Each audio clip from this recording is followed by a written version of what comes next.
Que la grâce, la paix nous soit donnée de la part de Dieu notre Père par Jésus-Christ, le ressuscité du troisième jour. Voilà mes bien-aimés, j'aimerais nous parler aujourd'hui de l'enlèvement de l'Église. Il y a tellement de choses qui sont dites à ce sujet et nous voulons, mes bien-aimés dans le Seigneur, aujourd'hui parler de ce sujet qui concerne l'enlèvement de l'Église. L'enlèvement de l'Église est-il un enseignement, est-il une doctrine biblique? C'est ce que nous voulons voir, mes bien-aimés dans le Seigneur, parce que beaucoup aujourd'hui, enseignent que la résurrection est déjà arrivée. D'autres disent qu'il n'y aura pas d'enlèvement. D'autres disent, comme les témoins de Jéhovah, que seuls les 144 000 seront enlevés. D'autres disent que nous devons d'abord régner maintenant avec Christ avant d'être enlevés. Bref, plusieurs spéculations à ce sujet.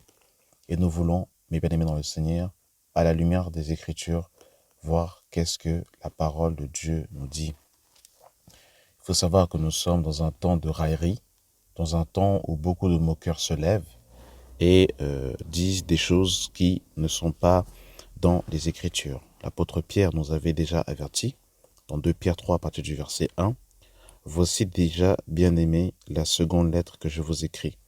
Dans l'une et dans l'autre, je cherche à éveiller par des avertissements votre sainte intelligence, afin que vous vous souveniez des choses annoncées d'avance par les saints prophètes et du commandement du Seigneur et Sauveur, enseigné par les apôtres, sachant avant tout que dans les derniers jours, il viendrait des moqueurs avec leur raillerie, marchant selon leur propre convoitise et disant « Où est la promesse de son avènement ?»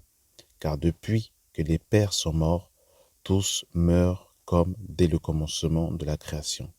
Ils veulent ignorer en effet que des cieux existèrent autrefois par la parole de Dieu, de même qu'une terre tirée de l'eau est formée au moyen de l'eau, et que par ces choses, le monde alors périt, submergé par l'eau. Tandis que la même parole, les cieux et la terre d'à présent sont gardés et réservés pour le feu, pour le jour du jugement, de la ruine des hommes impies. Donc l'apôtre Pierre, ici, nous révèle que nous sommes dans un temps de raillerie où beaucoup sont moqueurs et beaucoup ont perdu l'espérance même dans beaucoup de nos assemblées. Parce que ce message n'est plus prêché, le message de l'enlèvement de l'Église, le message de la préparation des noces de l'agneau. Et ce message, mes bien-aimés dans le Seigneur, n'est pas prêché, ou s'il est prêché, parfois le quotidien fait que malheureusement nous oublions cette réalité spirituelle. Alors il y a une chose que nous devons savoir, mes bien-aimés dans le Seigneur, c'est que l'Église est appelée à l'espérance. Ce qui nous permet de tenir dans la foi, mes bien-aimés dans le Seigneur, c'est l'espérance. C'est que malgré la mort, notre foi subsiste parce qu'elle est soutenue par l'espérance. Dans Éphésiens 4, le verset 4, il est écrit « Il y a un seul corps, un seul esprit, comme aussi vous avez été appelés à une seule espérance par votre vocation. » Comme vous avez été appelés à une seule espérance par votre vocation. Donc nous voyons ici, mes bien-aimés, que nous avons été appelés à une seule espérance par notre vocation. Quelle est cette espérance par notre vocation? Nous allons voir, mes bien-aimés dans le Seigneur. Dans Hébreux 3, le verset 1, il est écrit « C'est pourquoi, frères saints, qui avez part à la vocation céleste. » Qui avait part à la vocation céleste. Donc tu dois comprendre, mon frère, ma sœur, que ta vocation, ton espérance est une espérance céleste.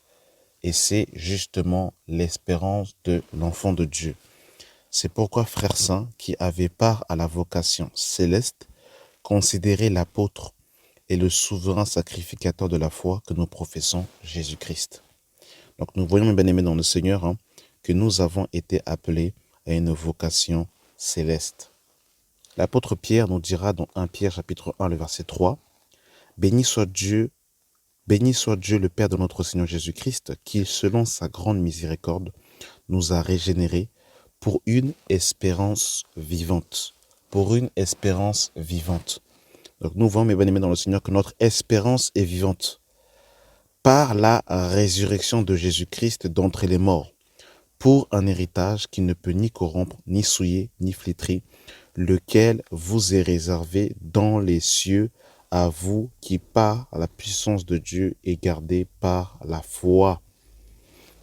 Donc on voit, mes bien-aimés dans le Seigneur, que notre espérance, mes bien-aimés dans le Seigneur, elle est vivante.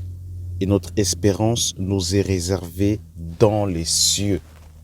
Cette espérance nous est réservée dans les cieux, mes bien-aimés dans le Seigneur. Concernant l'espérance, toujours, dans Tite chapitre 2, le verset 11, il est écrit « Car la grâce de Dieu, source de salut pour tous les hommes, a été manifestée.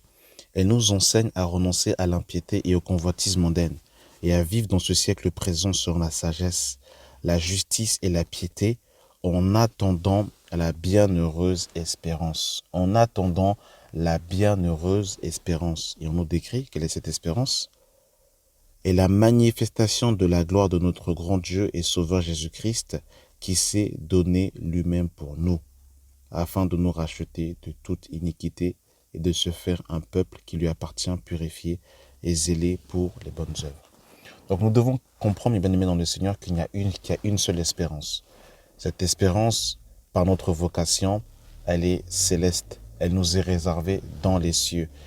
La bienheureuse espérance, mes bien-aimés dans le Seigneur, c'est la manifestation, mes bien-aimés dans le Seigneur, de notre Seigneur qui appellera son Église dans le ciel. Nous verrons cela par la suite. Donc nous devons comprendre, mes bien-aimés dans le Seigneur, que si il n'y a pas d'enlèvement, il n'y a pas d'espérance. Parce que notre espérance est liée, est attachée, mes bien-aimés dans le Seigneur, à l'enlèvement de l'Église, à la manifestation de notre Seigneur et Sauveur Jésus-Christ. Dans le livre de 1 Pierre 3, le verset 2, il est écrit « Bien-aimés, nous sommes maintenant enfants de Dieu, et ce que nous serons n'a pas encore été manifesté. Et nous savons que lorsque cela sera manifesté, nous serons semblables à lui, parce que nous le verrons tel qu'il est. Quiconque a cette espérance en lui se purifie comme lui-même est pur. » Quiconque a cette espérance en lui se purifie comme lui-même est pur. Donc on voit, mes bien-aimés dans le Seigneur, que véritablement l'espérance de l'enfant de Dieu repose, mes bien-aimés, sur l'enlèvement, la manifestation du Seigneur, le changement de notre corps. S'il n'y a pas d'enlèvement, mes bien-aimés dans le Seigneur, il n'y a pas d'espérance. L'apôtre Paul pourra dire dans 1 Thessaloniciens 4, le verset 13, il dira « Nous ne voulons pas, frères, que vous soyez dans l'ignorance au sujet de ceux qui dorment, afin que vous ne soyez pas affligés comme les autres qui n'ont point d'espérance. » Afin que vous ne soyez pas affligés comme les autres qui n'ont point d'espérance. Car si nous croyons que Jésus est mort et qu'il est ressuscité, croyons aussi que Dieu ramènera par Jésus avec lui ceux qui sont morts. Donc on voit, mes bien-aimés dans le Seigneur, comme nous le disions, c'est que il y a une seule espérance. Cette espérance est une espérance céleste. Donc vous voyez, mes bien-aimés dans le Seigneur, que dire qu'il n'y a pas d'enlèvement de l'Église, dire que l'Église a déjà été enlevée, ça veut tout simplement dire qu'il n'y a pas et il n'y a plus d'espérance. Donc ça veut dire que mourir pour nous, c'est, mes bien-aimés dans le Seigneur, la fin. C'est la fin, mes bien-aimés dans le Seigneur. Et c'est l'espérance qui nous fait tenir dans l'épreuve, c'est l'espérance qui nous fait tenir, mes bien-aimés dans le Seigneur, dans l'opposition, c'est l'espérance qui nous fait tenir dans la foi. 1 Corinthiens 13, le verset 13 nous dit « Maintenant donc ces trois choses demeurent, la foi, l'espérance, la charité. » Ces trois choses demeurent, la foi, l'espérance, la charité. Mes bien-aimés dans le Seigneur. Donc ça, c'est vraiment important de comprendre cela. Mes bien-aimés dans le Seigneur, que sans l'espérance, mes bien-aimés, nous ne sommes rien et nous ne pouvons pas tenir, mes bien-aimés dans le Seigneur, dans la foi en notre Seigneur, Yeshua HaMashiach. L'apôtre Paul va nous révéler un mystère dans 1 Corinthiens 15, le verset 50. Je peux même prendre avant, mes bien-aimés dans le Seigneur, il y a quelque chose de très intéressant que l'apôtre Paul va dire au verset 14. 1 Corinthiens 15, le verset 14. Et si Christ n'est pas ressuscité, notre prédication donc est vaine, et votre foi aussi est vaine. Il se trouve même que nous sommes de faux témoins à l'égard de Dieu, puisque nous avons témoigné contre Dieu qu'il a ressuscité Christ, tandis qu'il ne l'aurait pas ressuscité. Si les morts ne ressuscitent point, car si les morts ne ressuscitent point, Christ non plus n'est pas ressuscité. Et si Christ n'est pas ressuscité, votre foi est vaine et vous êtes encore dans vos péchés. Et par conséquence aussi, ceux qui sont morts en Christ sont perdus. Il y a quelque chose de très intéressant ici, c'est que notre espérance est liée au cheminement du Seigneur. C'est-à-dire que s'il n'y a pas d'espérance, s'il n'y a pas de résurrection, parce qu'il faut savoir et comprendre que la résurrection est liée à l'espérance. L'espérance, comme nous l'avons lu tout à l'heure dans le livre de 1 Thessaloniciens chapitre 4, si les morts ne pas s'affliger comme ceux qui n'ont pas d'espérance au sujet de ceux qui dorment, de ceux qui sont morts. Donc on voit, mes bien-aimés dans le Seigneur, ici que si Christ n'est pas ressuscité, notre foi est vaine. Et il va dire quelque chose même de très intéressant. Il va dire, et si Christ n'est pas ressuscité, votre foi est vaine et vous êtes encore dans vos péchés. Donc on voit que la victoire sur le péché est liée à la résurrection de notre Seigneur Jésus-Christ. Donc vous avez vu comment c'est vraiment très fort, mes bien-aimés. Tout ça, c'est lié à notre espérance. Et dans cette espérance, nous avons la manifestation de notre Seigneur, nous avons la résurrection d'entre les morts, nous avons l'enlèvement de l'Église, mes bien-aimés. Tout ça, c'est notre espérance. Et dans 1 Corinthiens 15, le verset 50, il est écrit « Ce que je dis, frère, c'est que la chair et le sang ne peuvent hériter le royaume de Dieu, et que la corruption n'hérite pas l'incorruptibilité. » À noter que Jésus est venu nous prêcher le royaume. Voici, je vous dis un mystère. Nous ne mourrons pas tous, mais tous nous serons changés en un instant, en un clin d'œil, à la dernière trompette. La trompette sonnera, les morts ressusciteront incorruptibles, et nous serons changés. Car il faut que ce corps corruptible revête l'incorruptibilité et que ce corps mortel revête l'immortalité. Lorsque ce corps corruptible aura revêtu l'incorruptibilité et que ce corps mortel aura revêtu l'incorruptibilité, alors s'accomplira la parole qui est écrite. La mort a été engloutie dans la victoire. Ô mort, où est ta victoire? Ô mort, où est ton aiguillon? Donc, mes bien-aimés dans le Seigneur, en un clin d'œil, mes bien-aimés dans le Seigneur, notre corps changera. Mes bien-aimés dans le Seigneur. Et c'est notre espérance, mes bien-aimés, c'est que Jésus va venir enlever son Église. Que notre corps physique, notre corps à présent, notre corps de mort, notre corps qui est sujet à la faiblesse, qui est sujet à la maladie, qui est sujet à toute espèce d'infirmité, mes bien-aimés dans le Seigneur, que ce corps, mes bien-aimés dans le Seigneur, va changer. Et dans 1 Corinthiens 15, le verset 40, il est écrit, il y a aussi des corps célestes et des corps terrestres, mais aussi est l'éclat des corps célestes, aussi celui des corps terrestres. Outre est l'éclat du soleil, outre est l'éclat de la lune et outre l'éclat des étoiles. Même une étoile diffère en éclat d'une autre étoile. Ainsi en est-il de la résurrection des morts. Le corps est semé corruptible, il ressuscite incorruptible. Il est semé méprisable, il ressuscite glorieux. Il est semé infirme, il ressuscite plein de force. Il est semé animal, il ressuscite corps spirituel. Il est semé corps animal, il est aussi corps spirituel. Donc on voit, mes bien-aimés dans le Seigneur, ici, notre espérance par rapport à notre corps. Et ça encourage aussi, voilà, ceux qui ont perdu des proches, ceux qui sont dans des situations compliquées, mes bien-aimés dans le Seigneur. Notre espérance, mes bien-aimés, c'est que nous serons le même corps que notre Seigneur Jésus-Christ. Le Maître nous a également fait une promesse dans Jean 14, verset 1. Il est écrit que votre cœur ne se trouble pas. Croyez en Dieu, croyez aussi en moi. Il y a plusieurs demeures dans la maison de mon Père. Si cela n'était pas, je ne vous l'aurais pas dit. Je vais vous préparer une place, et lorsque je m'en serai allé, et que je vous aurai préparé une place, je reviendrai, et je vous prendrai avec moi, afin que là où j'y sois, vous aussi vous y soyez. Donc là, Jésus nous a fait une promesse, bien aimé dans le Seigneur, en disant qu'il y a plusieurs demeures dans la maison de son Père, qu'il est parti nous préparer une place et qu'il reviendra justement nous chercher afin que là où il soit, nous aussi, nous y soyons. C'est une promesse, mes bien-aimés dans le Seigneur, c'est aussi notre espérance, mes bien-aimés, et nous nous attachons à ces paroles, mes bien-aimés dans le Seigneur, afin de pouvoir tenir le bon combat de la foi. Dans Philippiens 3, le verset 18, il est écrit « Car il y a plusieurs qui marchent en ennemi de la croix de Christ. Je vous en ai souvent parlé et j'en parle maintenant encore en pleurant.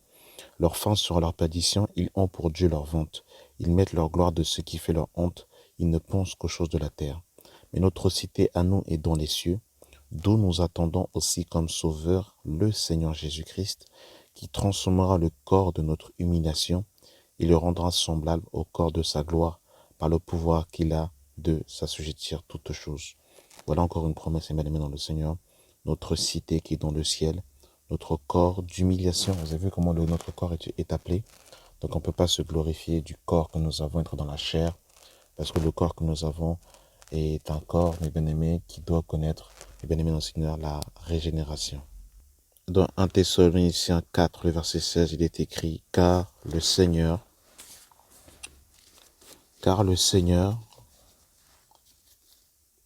lui-même a un signal donné, à la voix d'un archange et au son de la trompette de Dieu, descendra du ciel. Et les morts en Christ ressusciteront premièrement. Ensuite, nous les vivants qui serons restés, nous serons tous ensemble enlevés avec eux dans les nuées à la rencontre du Seigneur dans les airs. Et ainsi, nous serons toujours avec le Seigneur. Consolez-vous donc les uns les autres par ces paroles. » Donc, mes bien-aimés dans le Seigneur, ces paroles sont des paroles d'encouragement, des paroles de consolation qui nous fortifient, mes bien-aimés, dans lequel, mes bien-aimés dans le Seigneur, eh bien, ça soutient notre foi. Il y a, mes bien-aimés dans le Seigneur, voilà, aussi d'autres exemples que nous pourrons prendre, mes bien-aimés. C'est concernant des témoignages, des témoins qui peuvent confirmer qu'il y aura bel et bien l'enlèvement de l'Église. Et si nous lisons la Torah sans lire la Nouvelle Alliance, nous pouvons confirmer que l'enlèvement de l'Église, mes bien-aimés, aura lieu. Et quand nous lisons Hébreux chapitre 11, verset 5, il est écrit « C'est par la foi qu'Enoch fut enlevé pour qu'il ne vit point la mort, et qu'il ne parut plus parce que Dieu l'avait enlevé. Car avant son enlèvement, il avait reçu le témoignage qu'il était agréable à Dieu. » Donc on voit, mes bien-aimés dans le Seigneur, que Enoch va connaître l'enlèvement. Il va connaître un enlèvement. C'était une typologie de l'enlèvement. C'était une image, une figure des choses qui devaient venir. Et nous comprenons, mes bien-aimés dans le Seigneur, qu'il n'y a rien de nouveau sur le soleil. Ce qui a été, c'est ce qui sera. Enoch a connu une figure de l'enlèvement. Dans le livre de 2 Rois, chapitre 2, le verset 1, il est écrit « Lorsque l'Éternel fut monté Élie au ciel, dans un tourbillon, Élie partait à Gilgal avec Élisée. Élie dit à Élisée, « Reste ici, je te prie, car l'Éternel m'envoie jusqu'à Béthel. » Élisée répondit, « L'Éternel est vivant, et ton âme est vivante. Je ne te quitterai point. » Et ils descendirent à Béthel. Le fils des prophètes qui étaient à Béthel sortirent vers Élisée et lui dit, « Sais-tu que l'Éternel enlève aujourd'hui ton maître au-dessus de ta tête? » Il répondit, « Je le sais. » Aussi, au verset 8, il est écrit, « Alors Élie prit son manteau, le roula et le frappa les eaux qui se partagèrent, ça et là, et ils partaient tous deux à sec. Lorsqu'ils eurent passé, Élie dit à Élisée, « Demande ce que tu veux que je fasse pour toi, avant que je sois enlevé avec toi. » Élisée répondit, « Qu'il y avait sur moi. » Élisée répondit, « Qu'il ait sur moi, je te prie, une double portion de ton esprit. » Élie dit, « Tu demandes une chose difficile, mais si tu me vois pendant que je serai enlevé avec toi, cela t'arrivera, sinon cela ne t'arrivera pas. » Comme il continuait à marcher en parlant, voici un char de feu et de chevaux de feu les sépara l'un et l'autre, et Élie monta au ciel dans un tourbillon. Donc ici, mes bien-aimés dans le Seigneur, Élie va connaître également une image de l'enlèvement de l'Église. Va connaître une image de l'enlèvement. Donc nous comprenons, mes bien-aimés, par ces deux témoins que nous venons de voir ici, qu'effectivement, nous allons connaître également, nous aussi, un enlèvement. Donc pour répondre à la question, y aura-t-il un enlèvement de l'Église? Oui, il y aura un enlèvement de l'Église. Et d'ailleurs, au temps de Paul, les gens disaient que l'enlèvement avait déjà eu lieu. Alors bien évidemment, quand je tourne cette vidéo, l'enlèvement n'a pas eu lieu encore, présentement. Au temps de Paul, les gens, dans 2 Thessaloniciens 2, Paul va écrire un épître aux Thessaloniciens parce que les Thessaloniciens étaient tellement persécutés et il y avait des lettres qui circulaient en disant que l'enlèvement avait déjà eu lieu.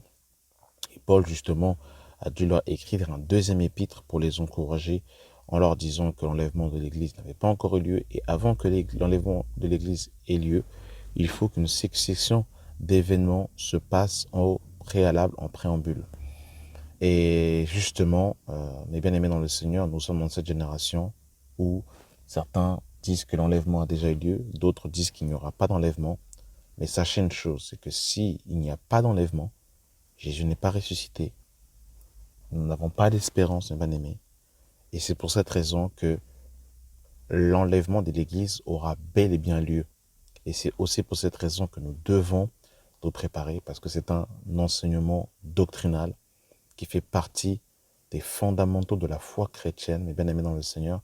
Et c'est cette espérance également, quand on en prend conscience, qui nous permet de marcher dans la sanctification, dans la crainte de Dieu. Sans l'espérance, sans la connaissance de notre espérance, nous ne pouvons pas marcher conformément à la vérité de l'Évangile. Les témoins de Jéhovah prennent le passage de Apocalypse chapitre 7, bien-aimés dans le Seigneur. Ils prennent le passage de Apocalypse chapitre 7 pour justement parler des 144 000. Des 144 000 qui, eux, connaîtront l'enlèvement de l'Église. Et c'est un enseignement qui est erroné, mes bien-aimés. Les 144 000, mes bien-aimés dans le Seigneur, vont jouer un rôle majeur pendant la grande tribulation. Et en Israël, il va y avoir un réveil de 144 000 juifs. D'ailleurs, quand vous lisez Apocalypse chapitre 7, le verset 1 jusqu'au verset 8, nous voyons, mes bien-aimés dans le Seigneur, que les 144 000 sont bien les 12 tribus de la maison d'Israël qui seront, mes bien-aimés dans le Seigneur, les prémices d'un grand réveil qui aura lieu lors et pendant la grande tribulation en Israël. Et ça ne concerne en rien, mes bien-aimés dans le Seigneur, les élus du Seigneur. Le ciel n'est pas limité à 144 000, il n'y a pas que 144 000 personnes qui seront enlevées. Donc ça, c'est une fausse doctrine, mes bien-aimés dans le Seigneur. Et quand nous considérons tout cela, nous considérons, mes bien-aimés, notre implication à conserver cette espérance, mes bien-aimés, dans le Seigneur. Je terminerai par ce dernier passage dans le livre de 1 Thessaloniciens 5, le verset 1. Pour ce qui est des temps et des moments où vous n'avez pas besoin, frères, qu'on vous en écrive, car vous savez bien vous-même que le jour du Seigneur viendra comme un voleur. Dans la nuit, quand les hommes diront paix et sûreté, alors une ruine soudaine les surprendra, comme les douleurs de l'enfantement surprennent la femme enceinte, et ils n'y échapperont point. Mais vous, frères, vous n'êtes point dans les ténèbres, pour que ce jour vous surprenne comme un voleur. Vous êtes tous des enfants de la lumière et des enfants du jour. Nous ne sommes point de la nuit ni des ténèbres. Ne dormons donc point comme les autres, mais veillons et soyons sobres. Car ceux qui dorment, dorment la nuit, et ceux qui s'enivrent la nuit. Mais nous, qui sommes du jour, soyons sobres, ayant revêtu la cuirasse de la foi et de la charité, et ayant pour casque l'espérance du salut. Et ayant pour casque l'espérance du salut. Amen. Que le Seigneur soit béni, que le Seigneur soit glorifié. La paix vous soit donnée dans le nom de notre Seigneur et Sauveur, Yeshua. Amen.